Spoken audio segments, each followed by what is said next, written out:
पुणे तिथे काय उणे या उक्तीप्रमाणे पुण्याची खाद्य संस्कृती ही तेवढीच वैविध्यपूर्ण आहे। पुणेकर खवय्ये असल्याने त्यांचे आवडीचे पदार्थही त्याच पद्धतीचे असतात। त्यात मिसळ म्हणजे पुणेकरांचा जीव की प्राण।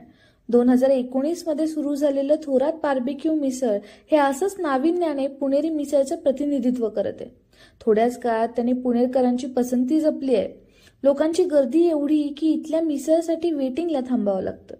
पाहूयात या संबंधीची अधिक माहिती या व्हिडिओच्या माध्यमातून।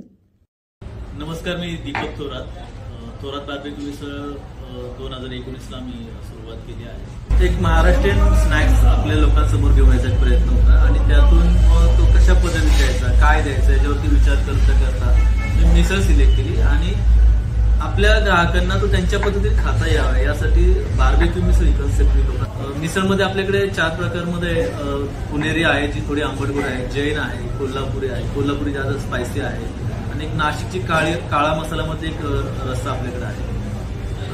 एकूण 4 प्रकार। एक प्रकारच्या ग्राहकाला ती मिसळ खाता यावी। जसे आता मी सांगितलं की पुणेरी लोकांना आंबट गोड तिखट आंबट गोड असं मिसळ लागते, काही लोकांना तिखट झटकेबाज अशी मिसळ लागते, सो कोल्हापुरी।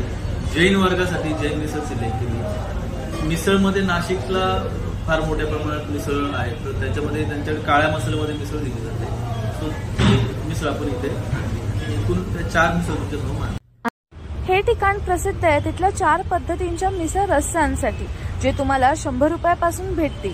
पुण्याहून मी अनुष्का तिथे, न्यूज 18 मराठी।